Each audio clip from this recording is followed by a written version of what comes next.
मेरे चैनल को सब्सक्राइब करें और बेल आइकॉन को दबाएं ताकि मेरे हर वीडियो की नोटिफिकेशन आप तक पहुंचे और लाइक शेयर करना ना भूलें। हेलो दोस्तों, मैं विपिन कुमार आप सभी का विपिन क्लासेस में स्वागत करता हूं। दोस्तों, कल हम पिछले वीडियो में जाने थे संयुक्त राष्ट्र संघ के अंगों के बारे में, जिसमें हमने पहला जो अंग है दोस्तों महासभा के बारे में जाना था और दूसरा जो अंग है सुरक्षा परिषद के बारे में जाना था। दोस्तों, यदि आपको संयुक्त राष्ट्र संघ के उन दो अंगों के बारे में पढ़ना है दोस्तों, जानना है दोस्तों, जिसे हम महासभा या सुरक्षा परिषद के नाम से जानते हैं, तो आप मेरा पिछला वीडियो ज़रूर देखें। आज हम तीसरे अंग के यूएनओ के तीसरे अंग के बारे में जानने का प्रयास करेंगे। तो आइए दोस्तों, हम शुरुआत करते हैं आज के तीसरे अंग के बारे में, जिसका नाम क्या है, आर्थिक एवं सामाजिक परिषद, जिसे इंग्लिश में इकोनॉमिक एंड सोशल काउंसिल के नाम से जाना जाता है। तो दोस्तों, आइए स्टार्ट करते हैं यूएनओ के तीसरे अंग के बारे में। ध्यान दीजिएगा, यह यूएनओ का कौन सा भाग है, अंग है दोस्तों, तीसरा भाग है। यह यूएनओ का तीसरा अंग है दोस्तों, जिसका नाम क्या है, आर्थिक एवं सुरक्षा परिषद। तो दोस्तों, हम शुरू करते हैं आज के इस टॉपिक में। ध्यान दीजिएगा दोस्तों, जो मेरा आर्थिक एवं सामाजिक सुरक्षा परिषद है, इसमें टोटल कुल कितने सदस्य होते हैं इस परिषद में?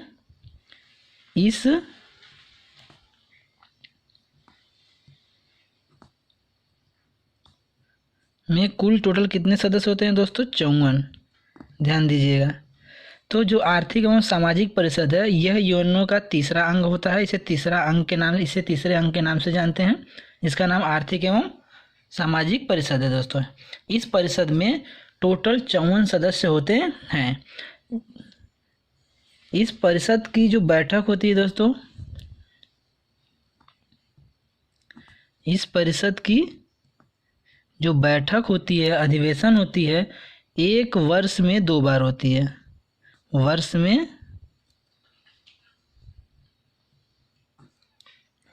2 बार होती है। तो दोस्तों, वर्ष में 2 बार होती है। तो पहला जो बैठक होगा वह अप्रैल के महीने में होता है, और जो कहाँ पर होगा, न्यूयॉर्क में होता है। न्यूयॉर्क में दोस्तों होता है इसका बैठक। और जो दूसरा बैठक होता है वह जुलाई के महीने में होता है, जो कहाँ होता है, जिनेवा में दोस्तों। तो आई होप आप लोगों को ये समझ में आएगा दोस्तों। आर्थिक एवं सामाजिक परिषद ये हमारा यूएनओ का तीसरा अंग है। इसे माना जाता है, कहा जाता है। इस परिषद में कुल टोटल 54 सदस्य होते हैं, 54 मेंबर होते हैं। इस परिषद की जो बैठक होती है वर्ष में 2 बार होती है। पहली जो बैठक होती है न्यूयॉर्क में अप्रैल के महीने में होता है, दूसरा जो होता है जिनेवा में जुलाई के महीने में होता है दोस्तों। नेक्स्ट हम जानेंगे इस परिषद में दोस्तों, ध्यान दीजिएगा कि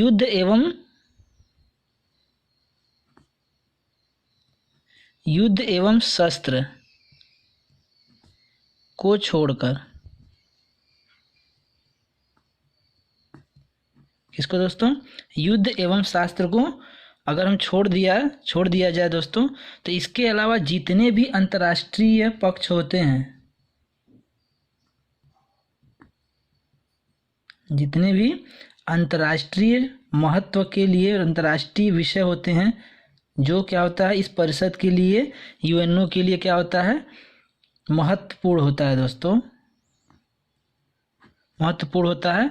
उन सभी के बारे में क्या किया जाता है, राजनीति के बारे में चर्चा परिचर्चा की जाती है। तो अगर आपसे हम थर्ड ऑप्शन की बात करें, तो आर्थिक एवं सामाजिक सुरक्षा में युद्ध और शास्त्र की नीति को छोड़कर, राजनीति को छोड़कर, अंतर्राष्ट्रीय महत्व के विषय में जितने भी अंतर्राष्ट्रीय हित में जो काम होते हैं वह सभी इस परिषद के अंतर्गत आते हैं दोस्तों। इसका मतलब होता है कि इसके कार्यों में युद्ध एवं शास्त्र की राजनीति को छोड़कर अंतर्राष्ट्रीय महत्व के सभी विषय इस परिषद के अंतर्गत चर्चा परिचर्चा की जाती है, अंतर्गत आते हैं दोस्तों।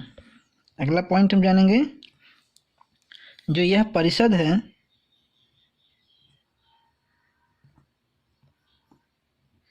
यह परिषद दोस्तों ध्यान दीजिएगा आर्थिक सामाजिक शिक्षा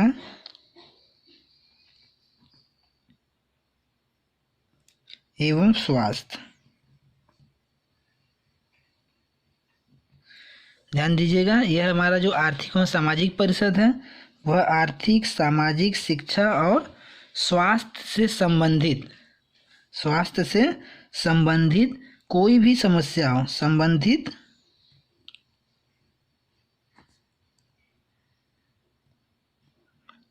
कोई भी समस्या होता है तो उसका क्या करती है, रिपोर्ट तैयार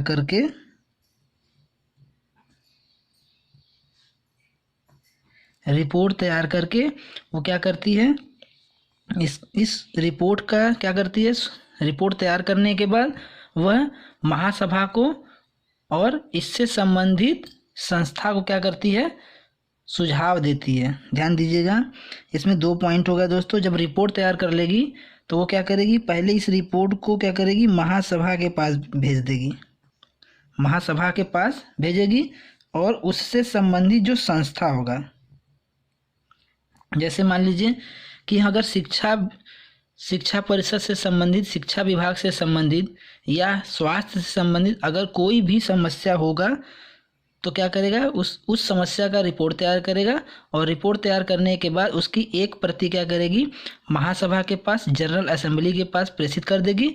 और हेल्थ डिपार्टमेंट में भी संबंधित संस्था का मतलब होता है दोस्तों, ध्यान दीजिएगा, संबंधित संस्था, अर्थात इसका मतलब हो गया कि जिस स्वास्थ्य से संबंधित होगा तो वह स्वास्थ्य संस्था को भेजेगी, शिक्षा से संबंधित यदि कोई समस्या होगा तो वह शिक्षा से संबंधित संस्था को भेजेगी, आर्थिक सामाजिक समस्या कोई होगी तो वह आर्थिक और सामाजिक से संबंधित जो भी संस्था होगा उसे यह परिषद क्या करेगी, सुझाव के तौर पर क्या करेगी दोस्तों, किसके रूप में, सुझाव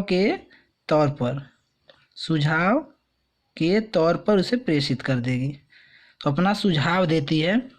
यह परिषद का काम क्या है, आर्थिक, सामाजिक, शिक्षा एवं स्वास्थ्य संबंधी समस्या का अगर कोई है तो उस समस्या से संबंधित रिपोर्ट तैयार करती है और इस रिपोर्ट को महासभा एवं संबंधित संस्था को क्या करती है, आगे प्रेषित करती है और अपना उसमें सुझाव के तौर पर क्या करती है, सुझाव भी देती है। तो ये रहा हमारा दोस्तों थर्ड जो अंग है हमारा यूएनओ का, सामाजिक एवं आर्थिक परिषद। इसमें 54 सदस्य होते हैं। इस परिषद की बैठक वर्ष में 2 बार होती है। पहली बैठक अप्रैल में न्यूयॉर्क में होता है, दूसरी बैठक जिनेवा में जुलाई के माह में होता है। इसमें युद्ध एवं शस्त्र को छोड़कर अन्य सभी विषय आते हैं जो अंतर्राष्ट्रीय हित में होते हैं। इसका क्या है, जो लास्ट पॉइंट है, यह परिषद आर्थिक, सामाजिक, शिक्षा एवं स्वास्थ्य मंत्रालय से संबंधित कोई भी समस्या होगा तो उस समस्या से संबंधित रिपोर्ट तैयार करेगी और उस रिपोर्ट को क्या करेगी, महासभा के समक्ष प्रस्तुत करेगी और संबंधित संस्था को भी प्रस्तुत करेगी। तो और उसमें क्या करेगी, प्रस्तुत करने के बाद अपना वो क्या करेगी, यह आर्थिक और सामाजिक परिषद अपना सुझाव भी क्या करती है, भेजने का काम करती है, सुझाव देती है फ्रेंड्स। आगे हम बात करेंगे जो यूएनओ का चौथा अंग है जिसे न्यास परिषद के नाम से जानते हैं। इसे इंग्लिश में ट्रस्टीशिप काउंसिल कहा जाता है। तो दोस्तों यह जो परिषद है, यह परिषद जो है, यह परिषद जो होता है, जो सुरक्षा परिषद के सदस्य होते हैं। सुरक्षा परिषद में कितने सदस्य होते हैं दोस्तों, हमने बताया था। सुरक्षा परिषद में टोटल 15 सदस्य होते हैं। 5 सदस्य स्थायी होते हैं और 10 सदस्य क्या होते हैं, अस्थायी सदस्य होते हैं। तो सुरक्षा परिषद के जो 5 स्थायी सदस्य होते हैं दोस्तों, स्थायी जो सदस्य होते हैं वह इस परिषद का क्या होते हैं, सदस्य बनता है या सदस्य होता है दोस्तों। तो अगर आपसे पूछा जाए कि न्यास परिषद के जो सदस्य होते हैं वो कौन होते हैं, तो सुरक्षा परिषद के जो 5 स्थायी सदस्य होते हैं वहीं इस परिषद के भी सदस्य होते हैं दोस्तों। तो जो न्यास परिषद का काम क्या है, न्यास परिषद का जो मुख्य कार्य है या मुख्य सिद्धांत है, न्यास परिषद का मुख्य जो सिद्धांत है, जितने भी विकसित देश होंगे, विकसित देशों द्वारा किसका के विकास करना दोस्तों, अविकसित देश जो जितने होंगे, वर्ल्ड लेवल पर जितने भी विकसित देश होंगे वो क्या करेंगे, विकसित देशों द्वारा अविकसित देशों का, इसी को हम क्या बोलते हैं, विकासशील भी कहते हैं फ्रेंड्स, विकासशील देशों का क्या करना, विकास करना दोस्तों, इसका सबसे बड़ी जिम्मेदारी है विकास करना, या कह सकते हैं सहायता करना, इसका सबसे बड़ा मुख्य सिद्धांत है। तो हमारा जो न्यास परिषद है, न्यास परिषद में क्या होता है, टोटल 5 सदस्य होते हैं, और जो सुरक्षा परिषद के 5 स्थायी सदस्य होते हैं वहीं न्यास परिषद के भी सदस्य होते हैं। तो आपसे पूछा जाए न्यास परिषद के कितने सदस्य होते हैं, तो दोस्तों आपका ऑप्शन होगा क्या, 5, और वो भी 5 कौन होंगे, जो सुरक्षा परिषद के 5 स्थायी सदस्य होते हैं वहीं न्यास परिषद के सदस्य होते हैं। जो न्यास परिषद का मुख्य सिद्धांत होता है, विकसित देशों द्वारा अविकसित देश या विकासशील देशों की क्या करना, सहायता करना, इसका मुख्य सिद्धांत है। तो दोस्तों आई होप आप लोगों को न्यास परिषद का मुख्य सिद्धांत समझ में आएगा। इसका मेन एम्स क्या है, विकसित देशों द्वारा अविकसित देशों या विकासशील देशों की सहायता करना। यदि हम इसके मुख्य कार्य की बात करें, न्यास परिषद के मुख्य कार्य की बात करें, तो इसका प्रमुख कार्य जो होता है, जितने भी ट्रस्टीशिप, ध्यान दीजिएगा, ट्रस्टीशिप, जितने भी ट्रस्टीशिप सिस्टम के तहत, किसके साथ दोस्तों, जितने भी ट्रस्टीशिप सिस्टम होते हैं इसके तहत आने वाले जितने भी ट्रस्ट देश होंगे, आने वाले ट्रस्ट देश दोस्तों,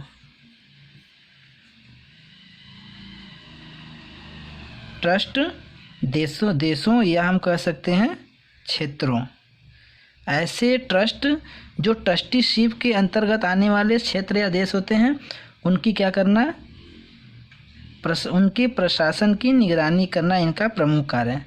प्रशासन की निगरानी करना। तो दोस्तों जो न्यास परिषद है, न्यास परिषद का सबसे मुख्य कार्य क्या है, ट्रस्टीशिप सिस्टम की सहायता करना। सॉरी दोस्तों, ये तो हमारा हो गया विकासशील देशों की सहायता करना। तो इसका मुख्य कार्य क्या है, ट्रस्टीशिप सिस्टम के तहत आने वाले जितने भी ट्रस्टी देश होंगे, ट्रस्ट क्षेत्र होंगे, उनमें कैसे प्रशासन होगा, उन प्रशासन की क्या करना, निगरानी करना, इसका मुख्य कार्य न्याय परिषद का। लास्ट जो हमारा है, इसका जो अगर हम कहें मुख्य लक्ष्य क्या है,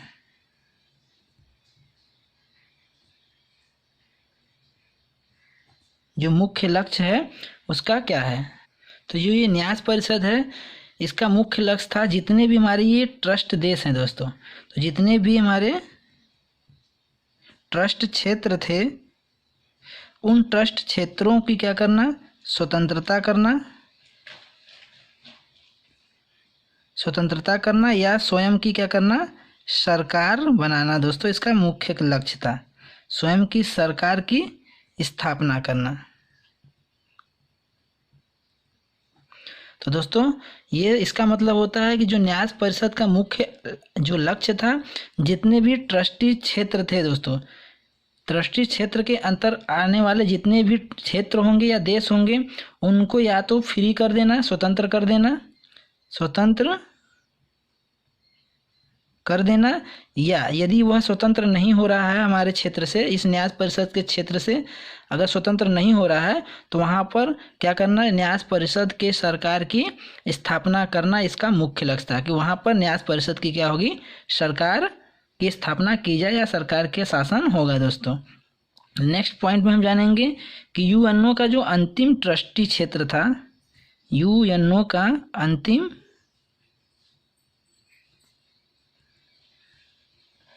जो ट्रस्ट क्षेत्र था दोस्तों, उसका नाम था टेरेटरी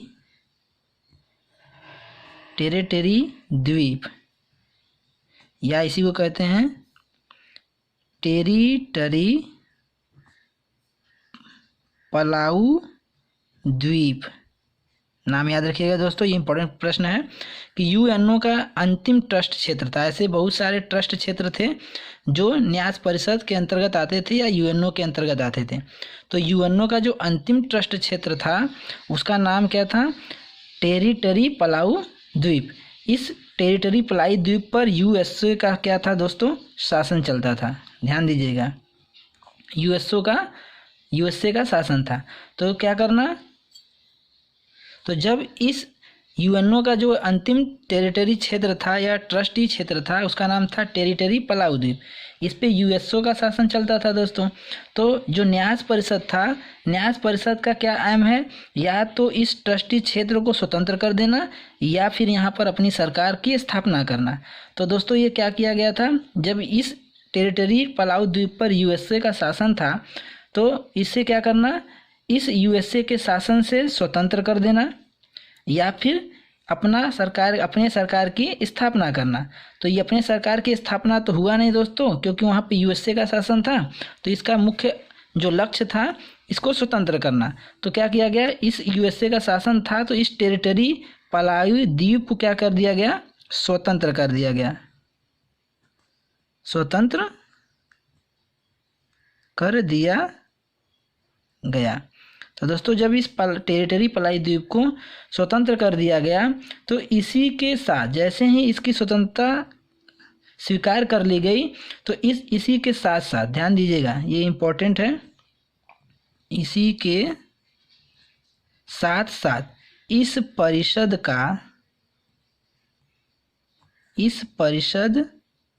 का कार्य भी क्या हो गया दोस्तों, समाप्त कर दिया गया, समाप्त कर दिया गया फ्रेंड्स। तो इसको याद रखिएगा कि यूएनओ का एक अंतिम ट्रस्टी क्षेत्र था जिसका नाम था टेरिटरी पलाई द्वीप, जहाँ पर यूएसए का शासन था। तो यहाँ पर क्या करना, इसका मुख्य लक्ष्य था कि स्वयं की सरकार की स्थापना करना, जो नहीं हो पाया। तो फिर इसके क्या किया गया, स्वतंत्र कर दिया गया। तो स्वतंत्र कर दिया गया, इसी के साथ साथ जो न्यास परिषद का कार्य था उसको भी समाप्त कर दिया गया दोस्तों। इस पॉइंट को आप याद रखिएगा। आगे हम बात करेंगे दोस्तों कि जो न्यास परिषद के सीट होते हैं, न्यास परिषद में टोटल कितने सीट होते हैं दोस्तों, क्योंकि 54 मेंबर होते हैं तो 54 ही क्या होगा दोस्तों, सीट होगा। क्योंकि हमने बात किया था कि सुरक्षा परिषद में, सॉरी दोस्तों, जो हमारा अभी हम बात किए थे कि जो न्यास परिषद होता है, न्यास परिषद में टोटल कितने सदस्य होते हैं, स्थायी सदस्य 5 होते हैं। तो जो सुरक्षा परिषद के सदस्य होते हैं 5 स्थायी, रूस, चीन दोस्तों, रूस, चीन, फ्रांस, ब्रिटेन और यूएसए था दोस्तों। यही 5 देश क्या थे, हमारे इस न्यास परिषद के भी स्थायी सदस्य थे। तो न्यास परिषद के जितने भी सीट होते हैं उस सीट पर क्या होता है दोस्तों, प्रतिनिधित्व के आधार पर, प्रतिनिधि के आधार पर क्या किया जाता है, प्रतिनिधि के आधार पर आवंटित किया जाता है। सीट को क्या कर दिया जाता है, बांट दिया जाता है। तो दोस्तों न्यास परिषद में, न्यास परिषद के सीट को प्रतिनिधियों के आधार पर आवंटित किया जाता है, बांट दिया जाता है दोस्तों। कैसे बांटा जाता है इस स्टेप में हम समझेंगे। तो जो 14 सदस्य होते हैं, 14 सदस्य जो होते हैं वह अफ्रीका देश के होते हैं, अफ्रीकी देश से होते हैं दोस्तों। तो 14 जो सदस्य बनेंगे वो क्या होंगे, अफ्रीकी देश से बनेंगे। और जो हमारे 11 सदस्य बनते हैं, 11 सदस्य जो बनते हैं वह क्या होते हैं, एशियाई देश से बनते हैं,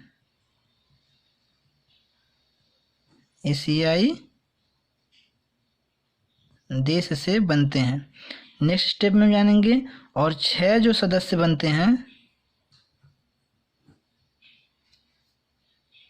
वह पूर्वी एशियाई से बनते हैं, पूर्वी एशियाई वाले देशों से बनते हैं। इसी में अगर हम बात करें 10 जो सदस्य होते हैं, ये सीट क्या किया गया है दोस्तों, बांटा गया है प्रतिनिधि के आधार पे। न्यास परिषद के जितने भी सीट हैं वो क्या होते हैं, प्रतिनिधि के आधार पर आवंटित कर दिए जाते हैं, बांट दिए जाते हैं। तो 10 सदस्य जो बनते हैं वह लैटिन अमेरिका से,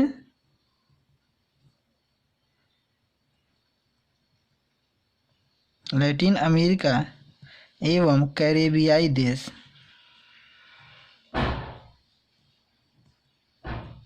कैरिबियाई देशों से बनते हैं। और लास्ट में जो 13 सीट बचता है दोस्तों,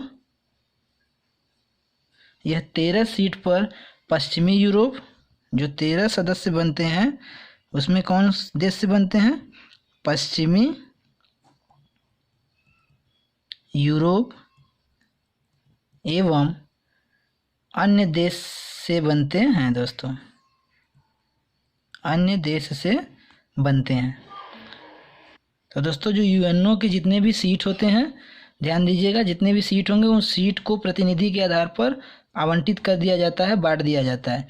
14 सदस्य अफ्रीकी देश से, 11 सदस्य एशियाई देश से होते हैं और 6 सदस्य पूर्वी एशियाई से, 10 सदस्य लैटिन अमेरिका एवं कैरिबियाई देशों से और 13 सदस्य जो होते हैं पश्चिमी यूरोप एवं अन्य देश से भी होते हैं दोस्तों। इस आधार पर क्या किया जाता है? न्यास परिषद के सीटों को प्रतिनिधियों के आधार पर आवंटित कर दिया जाता है। तो ये रहा दोस्तों न्यास परिषद के बारे में छोटा मोटा जानकारी दोस्तों। आई होप आप लोगों को न्यास परिषद समझ में आया होगा। ये चौथा ऑर्गन है दोस्तों। अभी 2 क्या हैं? 2 और भी अंग हैं बाकी। जो यूएनओ को टोटल 6 अंग हैं, अभी तक हमने 4 पढ़े हैं दोस्तों। तो अब हम अब यहीं पर वीडियो क्या कर रहे हैं दोस्तों? क्लोज कर रहे हैं। क्यों? क्योंकि वीडियो बहुत ज़्यादा लंबा हो जाता है दोस्तों, इसलिए हमें इसे कई भागों में बांटकर पढ़ाना पड़ता है दोस्तों। अगर एक साथ ही 6 अंगों को एक साथ पढ़ाया जाए तो वीडियो कम से कम 1-1.5 घंटे का बनेगा। इसलिए फ्रेंड्स हम इसे कई भाग में, कम से कम हर भाग में 2-2 भाग को पढ़ाना पसंद कर रहे हैं। फर्स्ट भाग हमने 2 भाग को पढ़ाया था, इस वीडियो में भी हमने 2 भाग पढ़ा लिया है दोस्तों। अब नेक्स्ट जो वीडियो बनाएंगे वो 5th और 6th ऑर्गन पर बनाएंगे, जो 6ठा और 5वां ऑर्गन है यूएनओ का, उस पर भी चर्चा किया जाएगा दोस्तों। आई होप आप लोगों को आज का वीडियो अच्छा लगा होगा। Thank you.